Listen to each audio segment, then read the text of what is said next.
Hello and welcome to जैमकैम YouTube channel. आप सभी स्टूडेंट्स का एक बार फिर से स्वागत किया जाता है।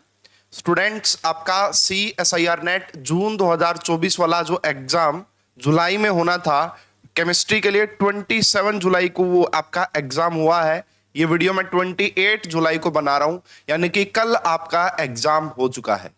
अब हम बात करेंगे कि इस बार का जो पेपर आया है उसका पेपर एनालिसिस करेंगे और कोशिश करेंगे कि एक एक्सपेक्टेड कट ऑफ भी आपको बताई जाए। और जिन भी बच्चों का एग्जाम अच्छा नहीं हुआ है वो आगे स्टार्ट करें अपनी तैयारी दिसंबर 2024 के लिए। तो पेपर का डिटेल एनालिसिस करेंगे कि कैसा इस बार पेपर था, डिफिकल्ट था, मॉडरेट था, अगर डिफिकल्ट था तो क्या रीजंस थे। ठीक है, तो सारा डिटेल डिस्कशन करेंगे पेपर एनालिसिस जुलाई 2024 के एग्जाम के बारे में और एक्सपेक्टेड कट ऑफ क्या रहने वाली है। स्टूडेंट, अगर आप दिसंबर 2024 के एग्जाम के लिए तैयारी करना चाहते हैं या गेट 2025 के लिए तैयारी करना चाहते हैं तो हमारी ऐप है पढ़ रहे केमिस्ट्री। यहाँ पे आपको कोर्स मिल जाएंगे जिसमें आपको video lecture, test series, assignment, PYQ solution. देखिए स्टूडेंट, इस बार का जो एग्जाम हुआ है उसमें भी काफी क्वेश्चंस कोर्स से आए थे, बट इस बार का जो एग्जाम है वो अनएक्सपेक्टेड था। बट अगर आपने कोर्स अच्छे से कवर किया होता तो आप अच्छा अटेम्प्ट कर सकते थे। ठीक है, तो अगर आपको ज्यादा इंफॉर्मेशन चाहिए कोर्स के बारे में तो आप इन नंबर पे कांटेक्ट करके सारी इंफॉर्मेशन भी ले सकते हैं। तो चलिए स्टूडेंट, स्टार्ट करते हैं कि पेपर का एनालिसिस क्या रहा। तो सबसे पहली बात देखिए, अगर आप बात करेंगे तो दिस इज अनएक्सपेक्टेड। ये जो पेपर था ये एक्सपेक्टेड पेपर नहीं था। रीजन क्या है? देखिए स्टूडेंट, है ना, कोई भी बच्चा या कोई भी टीचर जब नेट की तैयारी करवाता है, नेट के एग्जाम की जब तैयारी करवाता है तो उसके पास रेफरेंस के लिए एक ही चीज होती है, that is previous year questions. Previous year questions में जो भी कंसेप्ट पूछे जाते हैं, उन्हीं को पढ़ाया जाता है और उन्हीं से रिलेटेड कंसेप्ट को पढ़ाया जाता है ना। देखिए स्टूडेंट, अगर हम बात करें नेट में लिख दिया OMC, भाई नेट के सिलेबस में है organometallic compound, but organometallic compound की आपको 10+ रेफरेंस बुक मिल जाएंगी जो इंडिया में पढ़ाई जाती हैं। कम से कम बोल रहा हूं 10+, तो बहुत सारी बुक्स हो सकती हैं। और भाई अलग अलग बुक की अलग अलग लैंग्वेज, अलग अलग क्वेश्चंस, कितना कुछ पढ़ेगा बच्चा, है ना। तो नहीं, तो सारा जो आइडिया लगता है पिछले प्रीवियस ईयर क्वेश्चन पेपर को देख के आइडिया लगता है कि नेट का सही सिलेबस क्या है, नेट में कहां कहां से क्वेश्चन पूछता है। जैसे OMC का पता होता है भाई, 18 इलेक्ट्रॉन रूल से क्वेश्चन आएगा, आइसोलेबल एनालॉगी से क्वेश्चन आएगा, मेटल कार्बोनिल से क्वेश्चन आएगा, है ना। ये कहां से पता लगा? ये सब प्रीवियस ईयर से पता लगा। अब इसको मैं अनएक्सपेक्टेड क्यों कह रहा हूं? इसका रीजन ये है, एग्जामिनर ने कोशिश की कि पिछले ईयर्स में जो भी टॉपिक पूछे गए हैं, है ना, पिछले ईयर्स में जो भी टॉपिक पूछे गए हैं वो नहीं पूछूंगा इस बार। उन्होंने वो पूछे ही नहीं, है ना। जैसे अगर बात की जाए, जैसे हम बात करते हैं पीरियोडिसिटी से स्टार्ट करते हैं इनऑर्गेनिक केमिस्ट्री में, पीरियोडिसिटी का कोई क्वेश्चन देखने को नहीं मिला। केमिकल बॉन्डिंग में अगर मैं आपसे बात करता हूं, केमिकल बॉन्डिंग की बात करता हूं, केमिकल बॉन्डिंग में एग्जामिनर ने आज तक बहुत कुछ पूछा। अगर हम MOT की बात करें, BeH2 के बारे में पूछा, लेकिन वाटर के MO डायग्राम के बारे में कभी क्वेश्चन नहीं आया था। तो एग्जामिनर ने ये देखा पीछे कभी H2O के बारे में बात नहीं की गई, चलो H2O के MO डायग्राम के बारे में ही पूछते हैं। उसके बाद भाई ऐसे ऐसे क्वेश्चन थे जो आपको रेफरेंस बुक में भी ढूंढने को बड़े मुश्किल से मिलेंगे। केमिकल बॉन्डिंग में एक और क्वेश्चन आया था, है ना, जिसमें आपका भाई एक कंपाउंड था SbF5 के साथ रिएक्शन करवानी थी, आपसे पूछा था कि बॉन्ड एंगल के बारे में, वो उसको आप बेंट्स रूल से रिलेट कर सकते थे, एंड बॉन्ड लेंथ करके एक क्वेश्चन पूछा गया था। पहली बात देखो, अनएक्सपेक्टेड पेपर इसलिए, ऐसे टॉपिक्स, ऐसे क्वेश्चंस पूछे गए जो आपको पढ़ाए नहीं जाते हैं, है ना। अगर आपको पढ़ाए जाते हैं उसमें भी उन्होंने कोशिश की कि पूरा डिफिकल्टी लेवल होना चाहिए, है ना। जैसे तो केमिकल बॉन्डिंग वेरी अनएक्सपेक्टेड था। अगर मैं बात करूं पीरियोडिसिटी से तो कोई क्वेश्चन ही नहीं था। अब आ जाते हैं हम एसिड बेस केमिस्ट्री से। एसिड बेस केमिस्ट्री का एक क्वेश्चन था, उसमें भी केमिकल बॉन्डिंग घुसा दिया बीच में, है ना। एक चीज और देखने को मिली, है ना, अकेला क्वेश्चन नहीं था, मतलब ऐसा नहीं कि सिर्फ केमिकल बॉन्डिंग का ही क्वेश्चन, एसिड बेस में केमिकल बॉन्डिंग घुसा दी, बायो इनऑर्गेनिक केमिस्ट्री में इनऑर्गेनिक स्पेक्ट्रोस्कोपी घुसा दी, मेन ग्रुप एलिमेंट्स में है ना इनऑर्गेनिक स्पेक्ट्रोस्कोपी को वहां पे इंट्रोड्यूस कर दिया। यानी कि देखो पहली बात तो क्वेश्चन ये ऐसे उठाए गए जो आपको कभी देखने को ही नहीं मिले होंगे आपको, है ना। उसके बाद उन क्वेश्चंस में भी आपका डिफिकल्टी लेवल रखा गया, है ना, मिक्स किए गए टॉपिक्स, एक टॉपिक को दूसरे टॉपिक से मिक्स किया गया। तो एसिड बेस वाला थोड़ा सा सिंपल था, आप अटेम्प्ट कर सकते थे। मेन ग्रुप की अगर मैं बात करता हूं स्टूडेंट, मेन ग्रुप में एक 4 मार्क्स का क्वेश्चन वो इजी था, है ना, जहां पे आपका लिथियम एल्यूमिनियम हाइड्राइड आपको गिवन था कि आयोनिक हाइड्राइड होता है। इस 4 मार्क्स के क्वेश्चन को अटेम्प्ट किया जा सकता था। उसके अलावा देखो आपसे P4 के बारे में पूछा था, P4S10 के बारे में पूछा था, एंड P4S7 के बारे में एक ऐसा भी क्वेश्चन था, है ना। देखो इस क्वेश्चन को अटेम्प्ट करने के लिए पहली बात तो आपको इनकी स्ट्रक्चर पता होनी चाहिए, और उसके बाद इनकी स्ट्रक्चर से रिलेटेड क्वेश्चन नहीं था, वहां पे एनएमआर स्पेक्ट्रोस्कोपी का यूज किया गया था, एनएमआर स्पेक्ट्रोस्कोपी का। तो स्टूडेंट वेरी टफ क्वेश्चन बन जाता है। वैसे तो इजी था, अगर आपने अच्छे से चीजें पढ़ी हैं तो इजी था, आप अटेम्प्ट कर सकते थे, लेकिन नॉर्मल क्वेश्चन इसको बिल्कुल भी नहीं कहा जा सकता, अच्छे लेवल का क्वेश्चन था। तो मेन ग्रुप एलिमेंट्स भी ऐसा नहीं पूछा। एप ब्लॉक का जो क्वेश्चन था वो इजी था भाई। एप ब्लॉक का जो क्वेश्चन था ईयू के बारे में, ईयू एंड यहाँ पे ऐसा कुछ लिगेंड था शायद, और यहाँ पे 3 पॉजिटिव लिखा हुआ था, वो क्वेश्चन आपका इजी था। ग्राउंड स्टेट टर्म पूछा था, 7F0 ये होता है, और एक जो पूछा था वो 7F6 होना था। ये इजी क्वेश्चन था, इसको अटेम्प्ट किया जा सकता था, ठीक है।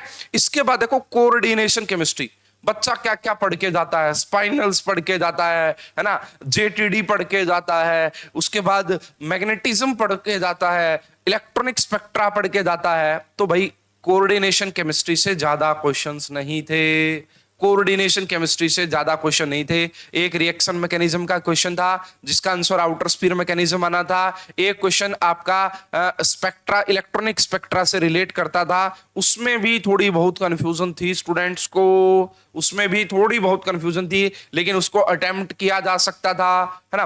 तो कोऑर्डिनेशन भी कोई ज्यादा नहीं पूछी।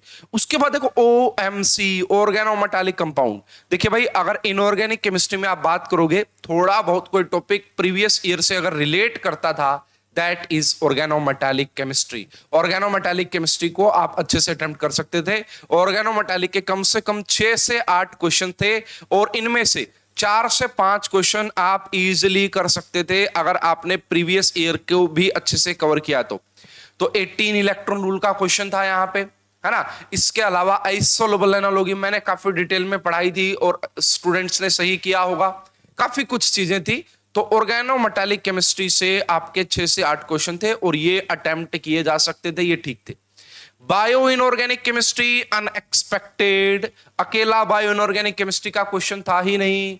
अगर क्वेश्चन थे ना तो बच्चे 2 ऑप्शन को एलिमिनेट कर पा रहे थे, 2 ऑप्शन एलिमिनेट हो गए, लेकिन 2 ऑप्शन एलिमिनेट नहीं हो रहे थे, है ना। देखो कितनी सारी चीजें हैं। पहली बात अनएक्सपेक्टेड क्वेश्चन पूछे, अनएक्सपेक्टेड क्वेश्चन में भी ऐसे क्वेश्चन पूछे, बिल्कुल न्यू क्वेश्चन पूछे। उसके बाद जो क्वेश्चन पूछा वो 2 टॉपिक तो कम से कम उसमें इन्वॉल्व थे ही थे, केमिकल बॉन्डिंग था, साथ में मेन ग्रुप था, ऐसे करके थे, ठीक है। उसके बाद है ना, उसके बाद जो मतलब डिफिकल्टी, जैसे कि बायो इनऑर्गेनिक केमिस्ट्री की बात करें या कोई और टॉपिक की, तो वहां 2 ही ऑप्शन एलिमिनेट हो पा रहे थे बच्चे से। इसलिए इस पेपर को वेरी अनएक्सपेक्टेड, और जब भी अनएक्सपेक्टेड पेपर होगा वो अपने आप डिफिकल्ट बन जाएगा।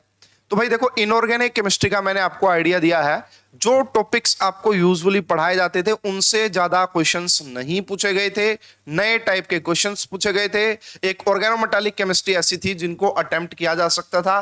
बाकी कुछ देखो चीजें ऐसी हैं, एप ब्लॉक का भी है। तो ओवरऑल इनऑर्गेनिक को हम, अगर आपने अच्छे से इनऑर्गेनिक पढ़ी, अच्छे से, है ना भाई, आपका एक सब्जेक्ट है इनऑर्गेनिक की, भाई मेरे को तो ये तैयार करके जाना है, तो 50% ही आप अटेम्प्ट कर पाते, 50% ही आपके सही हो सकते हैं, सारे सही नहीं हो सकते, है ना। अनएक्सपेक्टेड पेपर ये है आपका, ठीक है। तो ये हमारा इनऑर्गेनिक केमिस्ट्री का है। तो इसको भाई मैं अगेन इसको मैं डिफिकल्ट लेवल पे ही लेके जाना चाहूंगा, क्योंकि काफी चीजें मैंने आपको यहाँ पे बताई हैं, ठीक है। इसके बाद हम बात करते हैं स्टूडेंट ऑर्गेनिक केमिस्ट्री का क्या माहौल था जी। ऑर्गेनिक केमिस्ट्री देखिए भाई, stereo chemistry again same to same वही, यहां पे भी कहानी रही, अनएक्सपेक्टेड क्वेश्चंस। स्टीरियो केमिस्ट्री में बहुत सारी चीजें होती हैं अच्छी अच्छी पूछने के लिए, लेकिन वो कुछ अलग ही कहानी पूछ रहा है। तो भाई ये भी टोटली, इनऑर्गेनिक केमिस्ट्री अच्छी पूछी गई थी, मतलब नंबर ऑफ क्वेश्चंस ज्यादा थे, बट टोटली अनएक्सपेक्टेड। जीओसी से कोई डायरेक्टली क्वेश्चन नहीं था, कंफ्यूजिंग क्वेश्चन थे, दो ऑप्शन एलिमिनेट हो रहे थे, दो ऑप्शन में बड़ी जबरदस्त वाली कंफ्यूजन थी। इसके बाद देखो, अगर मैं बात करूं स्टीरियो से, तो वो कायरलिटी से रिलेटेड एक क्वेश्चन पूछा था, वो अब नॉर्मल क्वेश्चन था, वो उसको अच्छा क्वेश्चन नहीं बोला जा सकता। एंड जीओसी से कोई डायरेक्टली क्वेश्चन इतना मतलब था नहीं, easy question, aromaticity, electronic effect, ना ना ना ऐसा कुछ नहीं था, है ना। Reaction intermediate is also unexpected, कोई भी डायरेक्ट क्वेश्चन आपको देखने को नहीं मिलेगा। Reaction mechanism is also unexpected, क्योंकि सारे क्वेश्चन प्रीवियस ईयर से हटके थे, है ना। एंड रिएक्शन मैकेनिज्म के बाद रिएजेंट, रिएजेंट में भी बहुत सारी चीजें ऐसी पूछी, बड़ी कॉम्प्लिकेटेड थी, है ना। इसके बाद पीसीआर पेरिसाइक्लिक रिएक्शंस में भी एक्सेप्शन पूछा, जैसे एक क्वेश्चन था डाइल सेल्डर का, फ्यूरान और मैलिक एनहाइड्राइड, कैरोथर्स बुक में इसका रेफरेंस है, और मैंने कोर्स में इसको कवर किया था, है ना। मैंने कोर्स में ये तो बता दिया था कि एक्सो प्रोडक्ट होगा, बट ये नहीं बताया था कि थर्मोडायनेमिक स्टेबिलिटी की वजह से या काइनेटिक स्टेबिलिटी की वजह से, तो वहां पे बच्चा कंफ्यूज हो गया, है ना। रिएक्शन कोऑर्डिनेशन में भी एक क्वेश्चन था रिएक्शन मैकेनिज्म का, वहां पे ठीक है पढ़ाया जाता है, वो सीएन वाला क्वेश्चन था, जो वहां पे आपको फास्ट और स्लो के बारे में नहीं बताया जाता।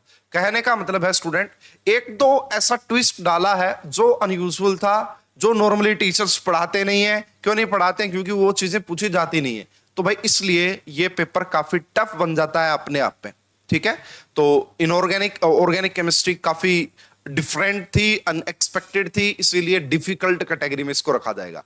फिजिकल केमिस्ट्री का जो देखा जाए, फिजिकल देखो, है ना, एक तो सारे टॉपिक्स अच्छे से कवर नहीं किए गए, है ना, और कम क्वेश्चंस देखने को मिले, और थोड़े से वही अनएक्सपेक्टेड क्वेश्चन यहां पे थे। तो ओवरऑल पेपर जो है, ओवरऑल की अगर आप बात करते हैं, तो पेपर आपका अनएक्सपेक्टेड था। अगर पेपर आपका अनएक्सपेक्टेड था तो अपने आप डिफिकल्ट बन जाता है, ठीक है। तो पेपर इस बार काफी डिफिकल्ट पूछा गया है। इस पेपर से कुछ लोगों को बड़ा अच्छा फायदा हो सकता है, पढ़ने वाले बच्चे को फायदा नहीं होगा। पढ़ने वाले बच्चे से आप कंसेप्चुअल चीजें पूछें, जो टॉपिक्स वो यूजुअली पढ़ता है उससे।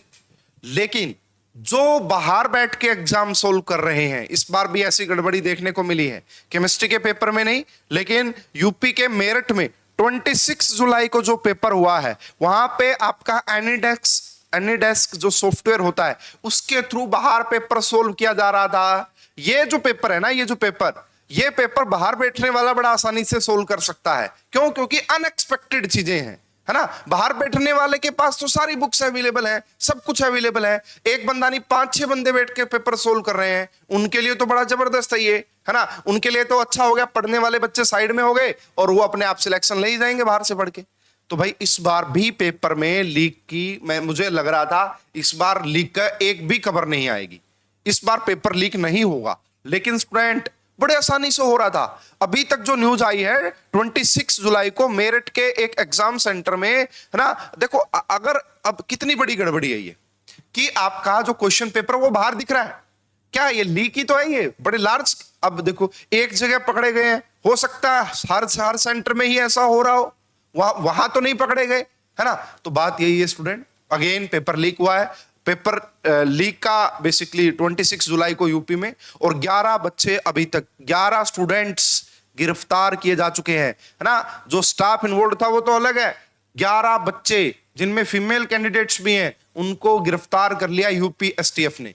मैं तो कह रहा हूं भाई, हर सिटी में जहां पे पेपर हो वहां पे पुलिस अपना काम बड़े जबरदस्त करे, है ना। अपने मुखबिरों को वहां पे रखे कि भाई मेरे को भी पेपर क्लियर करवाना है, फिर पता लग जाएगा कौन क्लियर करवाता है, उसको उठाओ, फेयर एग्जाम करवाओ, है ना। भाई पेपर अनएक्सपेक्टेड, लेकिन अगर पेपर लीक हुआ है, पेपर बाहर गया है, तो फिर उनके लिए तो भाई इजीली वो कट ऑफ को कम करेंगे, मतलब इजीली कट ऑफ इंक्रीज कर जाएगी। क्योंकि अगर एक सेंटर में से भी 4 बच्चे, ये तो 11 बच्चे थे एक ही शिफ्ट के, अगर एक सेंटर में से 4 बच्चे भी निकल रहे हैं, कितने सेंटर है, तो बड़ी गड़बड़ी हो सकती है भाई, ठीक है।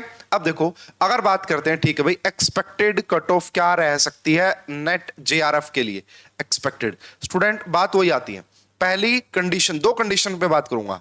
अगर पेपर लीक नहीं हुआ है ना, पेपर लीक अगर नहीं हुआ है, मुझे नहीं पता अब हुआ या नहीं हुआ, वो एनटीए वाले देखेंगे या और कोई देखो, है ना, सुप्रीम कोर्ट ऑफ इंडिया, जो भी मतलब जिसको भी देखना वो देखेंगे भाई, है ना। स्टूडेंट और टीचर अब क्या क्या देखेंगे, है ना। हम तो बोल सकते हैं भाई पेपर लीक हो रहे हैं।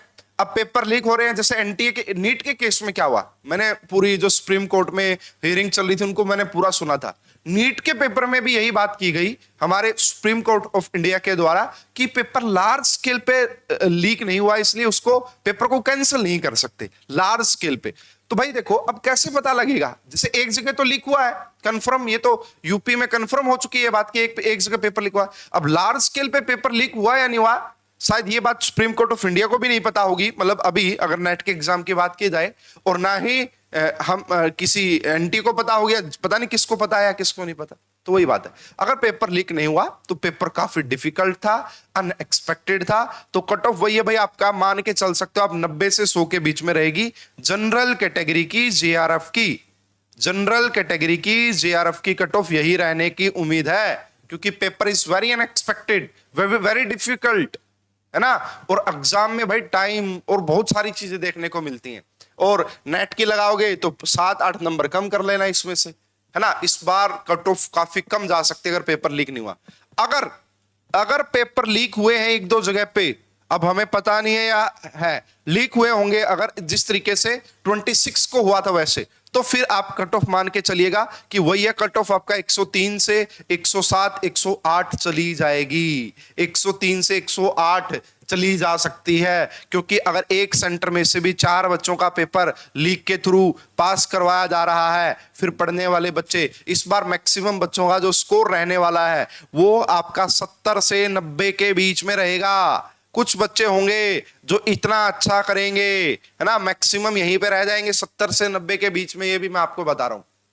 तो पेपर अनएक्सपेक्टेड था, लीक का मुझे पता नहीं है, अगर लीक नहीं हुआ होगा तो ये कट ऑफ रहेगी। पिछली बार भी एक कट ऑफ की वीडियो मैंने बनाई एक्सपेक्टेड कट ऑफ की, लेकिन कट ऑफ बहुत ज्यादा हाई गई, रीजन आप समझ सकते हैं, अब मुझे बताने की नीड नहीं है। तो स्टूडेंट ओवरऑल पेपर डिफरेंट था, अनएक्सपेक्टेड था, ऐसा पेपर नहीं पूछा जाना चाहिए, फिर भी चलो पूछा है, इसको सीख के और आगे चीजों का मॉडिफिकेशन करेंगे। और भाई देखो, अगर आप पीवाईक्यू में जो क्वेश्चंस पूछे गए, जो टॉपिक्स पूछे गए, उनसे बाहर के टॉपिक पूछेंगे तो बड़ी प्रॉब्लम है फिर, है ना। क्या क्या पढ़ाएगा टीचर एक बच्चे को, बहुत सारे टॉपिक्स है, बहुत सारी बुक है, बहुत सारी, तो मतलब ऐसा है कि फिर एक ही टॉपिक पूछ लो आप, है ना। आप पूरी केमिस्ट्री मत पूछो, आप एक ही टॉपिक पूछ लो कि भाई ये टॉपिक है, इसको आप 20 रेफरेंस बुक से पढ़ लो, और फिर भी कोई नया रिसर्च होगा, रिसर्च पेपर में से उठा के क्वेश्चन दे देंगे, तुम कुछ नहीं कर पाओगे। तो भाई थोड़ा सा चलो, अगर अनएक्सपेक्टेड पेपर आया तो कट ऑफ भी कम जाएगी, इसमें घबराने वाली बात नहीं है, लेकिन भाई अगर आप रिलेटेबल चीजें पूछेंगे तो ज्यादा अच्छा रहता। तो फिलहाल ये मेरा भाई एनालिसिस है पेपर को लेके। जैसे ही पेपर की आंसर की आएगी, क्वेश्चन पेपर आ जाएंगे, डिटेल सॉल्यूशन आपको देखने को मिलेगा इस चैनल पे, inorganic chemistry part B, inorganic, और ये, और हमने भाई पीवाईक्यू सीरीज करी थी, काफी मतलब ठीक है, काफी क्वेश्चंस आपको पीवाईक्यू सीरीज से मतलब रिलेटेबल मिल सकते हैं। डायरेक्टली तो मैंने बताया कुछ हुआ ही नहीं इस बार, है ना, तो रिलेटेबल आपको क्वेश्चंस बहुत सारे देखने को मिल सकते हैं। कोई बात नहीं स्टूडेंट, अगर आपका एग्जाम अच्छा नहीं हुआ तो आप अब दोबारा से तैयारी स्टार्ट कर सकते हैं, इसके अलावा आपके पास कोई ऑप्शन नहीं है ना। आप दिसंबर 2024 की स्टार्ट कर दीजिए, अच्छे से आप अपनी प्रिपरेशन कीजिए, और नेक्स्ट टाइम पक्का ही आपका एग्जाम बहुत अच्छा होगा। इस वीडियो में अभी के लिए इतना ही, थैंक यू।